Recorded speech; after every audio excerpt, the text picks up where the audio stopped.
ఐపీఎల్లో Delhi Capitals Punjab Kings మధ్య match. రెండు జట్లు కూడా ఐపీఎల్లో ఇప్పటి వరకు ఒక్క టైటిల్ని కూడా గెలవలేదు. రెండు జట్లు తమ తలరాతను మార్చుకునేందుకు తమ టీం పేర్లను కూడా మార్చుకున్నాయి. ఢిల్లీ డేర్ డెవిల్స్ కాస్త ఢిల్లీ క్యాపిటల్స్గా, కింగ్స్ 11 పంజాబ్ కాస్త పంజాబ్ కింగ్స్గా పేరు మార్చుకున్నాయి. మామూలుగానైతే ఈ రెండు జట్ల మధ్య మ్యాచ్ అంటే క్రికెట్ అభిమానులకు ప్రత్యేకమైనటువంటి ఆసక్తి అంటూ ఏమీ ఉండదు. ఎందుకంటే ఈ రెండు జట్లు టైటిల్ ఫేవరెట్స్ ఏమీ కావు. కానీ ఈరోజు జరిగినటువంటి ఈ మ్యాచ్ పైన చాలామంది ఆసక్తి కనబరిచారు. అందుకు కారణం రిషబ్ పంత్. 2022 డిసెంబర్లో జరిగిన రోడ్డు ప్రమాదంలో త్రుటిలో మరణాన్ని తప్పించుకొని తీవ్రంగా గాయపడి సంవత్సరానికి పైగా క్రికెట్కు దూరమై తిరిగి ప్రొఫెషనల్ క్రికెట్లోకి ఈ మ్యాచ్ ద్వారా ఎంట్రీ ఇవ్వనున్నాడు.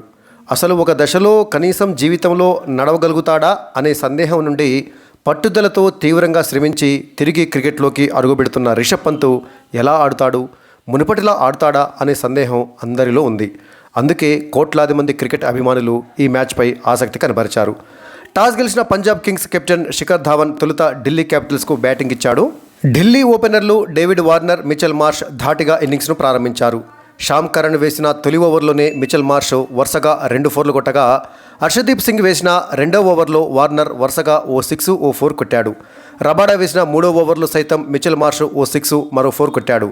అయితే హర్షదీప్ వేసిన 4వ ఓవర్లో తొలి బంతిని 6 కొట్టిన మిచెల్ మార్ష్ ఆ తర్వాత బంతికే రాహుల్ చహార్కు క్యాచ్ ఇచ్చి అవుట్ అయ్యాడు.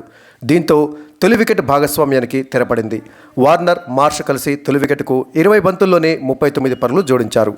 12 బాల్స్ ఆడిన మిచెల్ మార్ష్ 2 4లు 2 6లతోటి 20 పరుగులు చేశాడు. రబాడా వేసిన 5వ ఓవర్లో వార్నర్ వరుసగా 4, 6 కొట్టాడు. 6 ఓవర్ల పవర్ ప్లే ముగిసేసరికి ఢిల్లీ 1 వికెట్ నష్టానికి 54 పరుగులు చేసింది. 3వ స్థానంలో బ్యాటింగ్కి వచ్చిన షాయ్ హోప్ వరుసగా 6, 4 కొట్టాడు.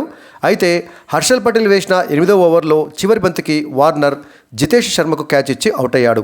21 బాల్స్ ఆడిన వార్నర్ 3 4లు 2 6లతోటి 29 పరుగులు చేశాడు. 10 ఓవర్లు ముగిసేసరికి ఢిల్లీ 2 వికెట్ల నష్టానికి 86 పరుగులు చేసింది. వార్నర్ అవుట్ అయిన తర్వాత అందరూ ఎదురు చూస్తున్న రిషబ్ పంత్ 4వ స్థానంలో బ్యాటింగ్కు వచ్చాడు. అయితే రబాడా వేసిన 11వ ఓవర్లో మంచి ఊపు మీదున్న షాయ్ హోప్ 3వ బంతికి 6 కొట్టి 4వ బంతికి హర్ప్రీత్ బ్రార్కు క్యాచ్ ఇచ్చి అవుట్ అయ్యాడు. 25 బాల్స్ ఆడిన షాయ్ హోప్ 2 6లు 2 4లతోటి 33 పరుగులు చేశాడు. ఇక రిషబ్ పంత్ విషయానికి వచ్చినట్లయితే తొలి 10 బాల్స్లలో 12 పరుగులు చేసిన రిషబ్ పంత్ హర్షల్ పటేల్ వేసిన 13వ ఓవర్లో 2వ బంతిని బౌండరీకి తరలించాడు. పంత్ టచ్లోకి వస్తున్నాడు అని అనుకుంటున్న దశలో బెయిర్స్టోకు క్యాచ్ ఇచ్చి అవుట్ అయ్యాడు. 13 బాల్స్ ఆడిన పంత్ 2 4లతో 18 పరుగులు చేశాడు. పంత్ భారీ స్కోరు సాధించకున్నా కూడా మ్యాచ్ ఫిట్నెస్ మాత్రం నిరూపించుకున్నాడు. క్రీజ్లో ఉన్నంతసేపు చురుకుగానే ఉన్నాడు. ఆ తర్వాత కీపింగ్ సైతం చేశాడు. పంత్ బ్యాటింగ్ చేస్తాడు కానీ కీపింగ్ చేయడని ఊహాగానాలకు సైతం తెరదించాడు రిషబ్ పంత్. తాను 100% పర్ఫెక్ట్గా ఉన్నానని ఈ మ్యాచ్ ద్వారా నిరూపించుకున్నాడు. పంత్ అవుట్ అయిన తర్వాత కాసేపటికే రికీ భుయ్ సైతం 7 బంతుల్లో 7 పరుగులు చేసి హర్ప్రీత్ బ్రార్ బౌలింగ్లో జితేష్ శర్మకు క్యాచ్ ఇచ్చి అవుట్ అయ్యాడు. 15 ఓవర్లు ముగిసేసరికి ఢిల్లీ 5 వికెట్ల నష్టానికి 124 పరుగులు చేసింది. రాహుల్ చహార్ వేసిన 16వ ఓవర్లో స్టబ్స్ అవుట్ అయ్యాడు. ఒక దశలో 1 వికెట్ నష్టానికి 74 పరుగులు చేసిన ఢిల్లీ 115 పరుగులకే 5 వికెట్లు, 128 పరుగులకే 6 వికెట్లను కోల్పోయింది. చివర్లో అక్షర్ పటేల్, ఆ తర్వాత ఇంపాక్ట్ ప్లేయర్ అభిషేక్ పోరెల్ ధాటిగా ఆడటంతో ఢిల్లీ పోరాడదగ్గ స్కోర్ను సాధించగలిగింది. 13 బాల్స్ ఆడిన అక్షర్ పటేల్ 1 6, 2 4లతోటి 21 పరుగులు చేయగా చివర్లో అభిషేక్ పోరెల్ రెచ్చిపోయి ఆడాడు. ముఖ్యంగా చివరి ఓవర్లో పోరెల్ వరుసగా తొలి 5 బంతులకు 4 6 4 4 6 కొట్టాడు.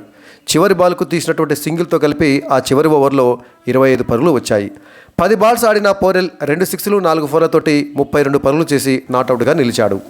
దీంతో ఢిల్లీ నిర్ణీత 20 ఓవర్లలో 9 వికెట్ల నష్టానికి 174 పరుగులు చేసింది. ఇక పంజాబ్ బౌలర్లలో హర్షదీప్ సింగ్, హర్షల్ పటేల్ చెరో 2 వికెట్లు తీగా రబాడా, హర్ప్రీత్ బ్రార్, రాహుల్ చహార్ తలా 1 వికెట్ పడగొట్టారు.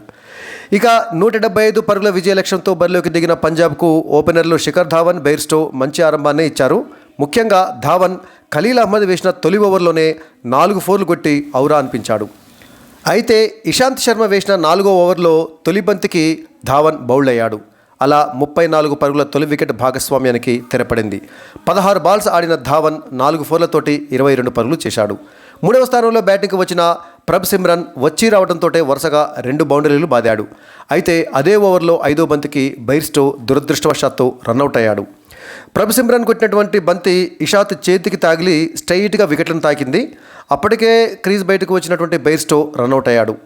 ఖలీల్ అహ్మద్ వేసిన 5వ ఓవర్లో ప్రభ్ సిమ్రన్ వరుసగా 2 4లు కొట్టాడు. 6 ఓవర్ల పవర్ ప్లే ముగిసేసరికి పంజాబ్ 2 వికెట్ల నష్టానికి 60 పరుగులు చేసి పటిష్ట స్థితిలోనే ఉంది. కుల్దీప్ వేసిన 10వ ఓవర్లో ప్రభ్ సిమ్రన్ అవుట్ అయినా పంజాబ్ పెద్దగా ఇబ్బందులో పడింది లేదు. 17 బాల్స్ ఆడిన సిమ్రన్ 5 4లతో 26 పరుగులు చేశాడు. 12వ ఓవర్లో కుల్దీప్ యాదవ్ జితేష్ శర్మను సైతం అవుట్ చేశాడు. 9 బాల్స్ ఆడిన జితేష్ శర్మ 1 4తో 9 పరుగులే చేశాడు. అయితే 4వ స్థానంలో బ్యాటింగ్కు వచ్చిన శ్యామ్ కరణ్ అద్భుతంగా ఆడాడు. సమయోచితంగా నిలదొక్కుని పంజాబ్ను గెలుపు దిశగా నడిపించాడు.